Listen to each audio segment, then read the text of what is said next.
The Lotus of the True Law. Homage to all the Buddhas and Bodhisattvas. Sadharmapundarika Sutra. Translated by H. Kern, 1884.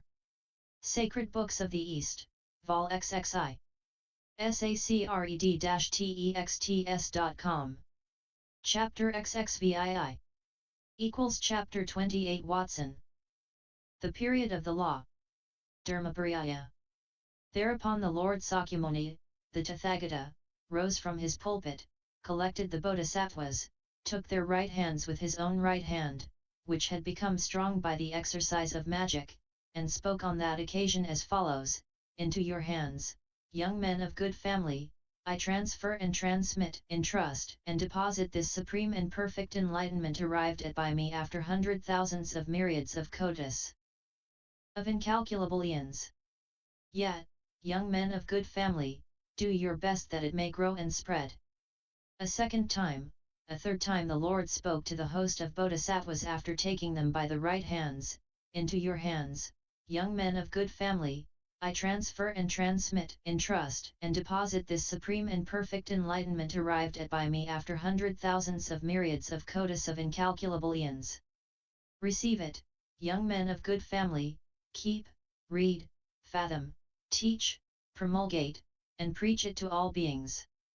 I am not avaricious, young men of good family, nor narrow-minded. I am confident and willing to impart Buddha knowledge, to impart the knowledge of the Tathagata, the knowledge of the self-born. I am a bountiful giver, young men of good family, and yet, young men of good family, follow my example, imitate me in liberally showing this knowledge of the Tathagata, and in skillfulness, and preach this Dharmaparyaya to the young men and young ladies of good family who successively shall gather round you. And as to unbelieving persons, rouse them to accept this law. By so doing, young men of good family, you will acquit your debt to the Tathagatas.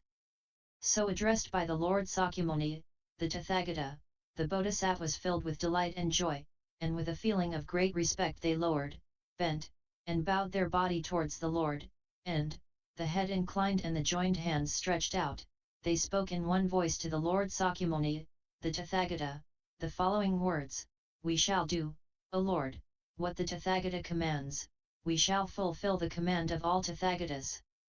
Let the Lord be at ease as to this, and perfectly quiet. A third time, the entire host of Bodhisattvas spoke in one voice the same words: Let the Lord be at ease as to this, and perfectly quiet.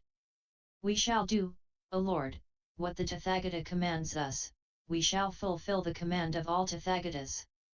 Thereupon the Lord Sakyamuni, the Tathagata, dismissed all those Tathagatas, who had come to the gathering from other worlds, and wished them a happy existence, with the words, May the Tathagatas live happy.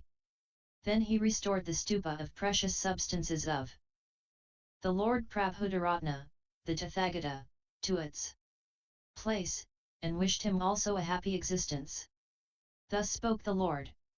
The incalculable, innumerable Tathagatas, who had come from other worlds and were sitting on their thrones at the foot of jewel trees, as well as Prabhudaratna, the Tathagata, and the whole host of Bodhisattvas headed by Visishtakaritra, the innumerable, incalculable Bodhisattvas Mahasattvas who had issued from the gaps of the earth, the great disciples, the four classes, the world, including gods, men, demons, and Gandharvas, in ecstasy applauded the words of the Lord.